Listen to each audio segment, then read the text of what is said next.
নমস্কার বন্ধুরা, সুপর্ণা হিজবি রান্নার চ্যানেলে আপনাদের সকলকে স্বাগত জানাই। আজকে আমি একটি রেমেডি তৈরি করে দেখাবো, যেটি আপনাদের প্রত্যেকেরই খুব কাজে আসবে।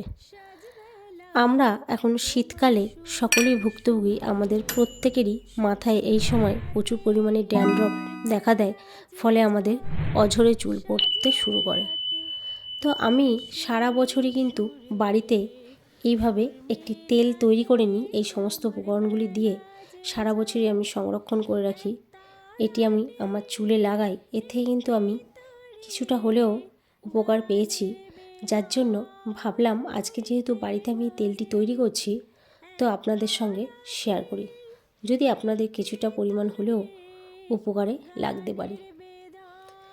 তেলটি তৈরি করার জন্য আমি এখানে কড়াই চাপিয়ে দিয়েছি। এতে আমি নিয়ে নেব 2 শিশি নারকেল তেল।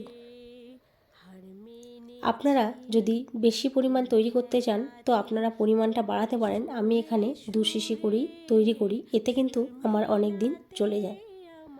তেলটি গরম হয়ে এলে আমি এখানে দিয়ে দিয়েছি 1 চামচ মেথি ও 1 চামচ কালো জিরে। এগুলিকে নাড়াচাড়া করে আমি এর মধ্যে ব্যবহার করব 2টি মিডিয়াম সাইজের পেঁয়াজ, যেগুলিকে আমি ছোট ছোট আকারে কেটে নিয়েছি। তারপর এর মধ্যে আমি দিয়ে দেবো অ্যালোভেরা। এটি আমার গাছে অ্যালোভেরা। এখানে আমি অ্যালোভেরার একটি ডাঁট ব্যবহার করেছি। অ্যালোভেরাটি আমি যখন কেটেছিলাম, অ্যালোভেরা কাটার সময় দেখবেন, যদি আপনাদের বাড়ি থেকে থাকে, আপনারা কেটে থাকেন, তো দেখবেন একটি কষ ঝরতে শুরু করে। সেই কষটাকে কিন্তু আমি ঝরিয়ে ফেলে দিয়েছিলাম। তারপর এর মধ্যে দিয়ে দিয়েছি আমি জবা ফুলের পাতা, জবা ফুলের শীষটি কিন্তু আমি ফেলে দিয়েছিলাম, ও বোটাটিও ফেলে দিয়েছিলাম। নিম পাতা, রাম তুলসী পাতা, নর্মাল তুলসী পাতা। রাম তুলসী পাতা যদি আপনাদের না থাকে আপনারা নাও দিতে পারেন, আমার এখানে বাড়িতে ছিল তাই আমি দিয়েছি। আর এর মধ্যে দিয়ে দিয়েছি কারি পাতা। কারি পাতা আমার আশেপাশে পাওয়া যায় না, আমাকে দূর থেকে নিয়ে আসতে হয়। তাই আমি সারা বছর যেহেতু তেল তৈরি করি, তাই কারি পাতা আমার বাড়িতে সংরক্ষণ করে রাখা থাকে। তাই আমার পাতাগুলি শুকিয়ে গেছে। আপনারা চেষ্টা করবেন পাতাগুলি যেন সবুজ দেওয়ার। তো এইভাবে সমস্ত উপকরণগুলি দিয়ে আমি ভালো করে নেড়ে চেড়ে ভেজে নেব। এটি ভাজার সময় খেয়াল রাখতে হবে যেন এগুলি পুড়ে না যায়। পুড়ে গেলে কিন্তু হবে না, তেলটি ভালো তৈরি হবে না। তাই এগুলোকে নেড়ে চেড়ে ভাজার সময় খেয়াল রাখতে হবে যেন পাতাগুলি থেকে সবুজ রঙটি চলে যায়। ঠিক এই রকম আকারেই ভাজতে হবে।